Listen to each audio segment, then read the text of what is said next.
तो चलिए दोस्तों, जानते हैं कि मित्तल परिवार की किस्मत की दिशा अब कौन मोड़ेगा, निहारिका, राध्या या खुद किस्मत। निहारिका इस बार पूरी तैयारी के साथ आई है। उसने ठान लिया है कि इस बार राध्या को केवल प्रथम से ही नहीं बल्कि मित्तल परिवार की बहू बनने के सपने से भी दूर करना है। और इसके लिए उसने एक चाल चली है, कुंडली की। जी हाँ, वही कुंडली जो किसी भी भारतीय घर में शादी की पहली शर्त होती है। निहारिका ने तय कर लिया है कि वह राध्या की कुंडली पंडित जी के पास जाकर बदल देगी। इधर राध्या और गौरी भी मंदिर में पहुंचती हैं पंडित जी से मिलने, लेकिन पंडित जी वहाँ मौजूद नहीं होते। गौरी पूछती है, अब क्या करें दीदी?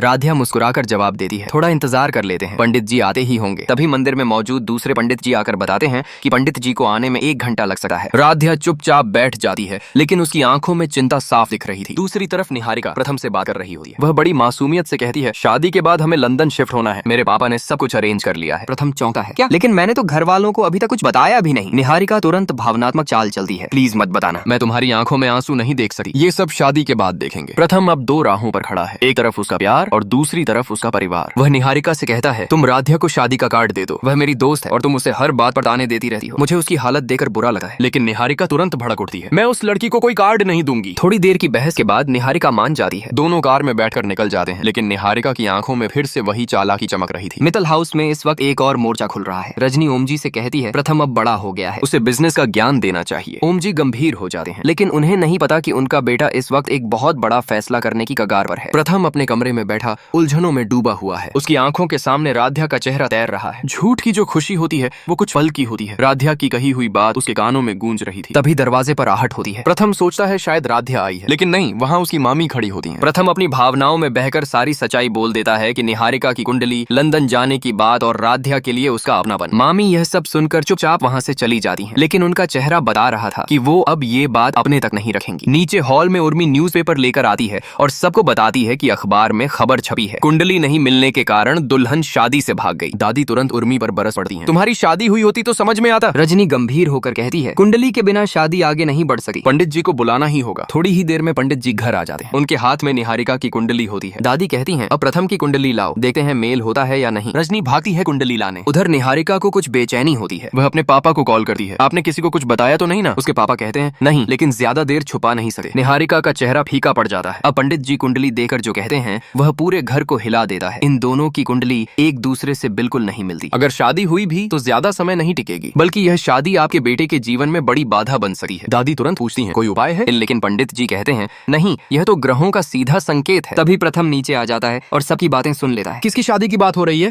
वह पूछता है, लेकिन सभी चुप हो जाते हैं। उधर राध्या के घर में भी हलचल मच चुकी है। सुजाता कहती है, आजकल की लड़कियां पता नहीं कहाँ कहाँ घूमती रहती हैं। कौशिक गौरी घबराई हुई है क्योंकि राध्या अभी तक लौटी नहीं है। तभी दिव्यम के पापा आकर कहते हैं, राध्या जैसी लड़की को कोई राजकुमार ही मिल सकता है, लेकिन मैं अपनी बहू के लिए राध्या को कभी नहीं चुनूंगा। इन कविता भी कहती है, याद रखना, मित्तल परिवार में बहू बनने के लिए सिर्फ सुंदरता नहीं, चालाकी भी चाहिए होती है। प्रथम अब दादी से सवाल करता है, यह कुंडली वाली बात आखिर घर में आई कहाँ से? रजनी जवाब देती है, कुंडली ही तय करती है कि रिश्ता टिकेगा या नहीं, और भोलेनाथ भी यही चाहते हैं कि निहारिका से तेरी शादी ना हो। तभी बुलबुल मोबाइल लेकर नीचे आती है और बताती है कि उसने एक रिकॉर्डिंग सुन ली है जिसमें निहारिका अपने पापा से बोल रही है कि प्रथम को लंदन ले जाना है और यह बात छुपाकर रखनी है। अब मित्तल हाउस के सामने सच्चाई का आईना खड़ा हो चुका है। राध्या इस वक्त मंदिर में बैठकर भोलेनाथ से प्रार्थना कर रही होती है, अगर मेरा और प्रथम का रिश्ता सच्चा है तो आप खुद कुछ ऐसा करिए जिससे यह रिश्ता जुड़ जाए। मैं उसके साथ रहना चाहती हूँ, लेकिन अगर मेरी किस्मत में नहीं लिखा है तो मुझे शक्ति दीजिए कि मैं दूर रह सकूं। मोहम्मद अभी मंदिर के पास खिले फूल धीरे धीरे बहने लगते हैं,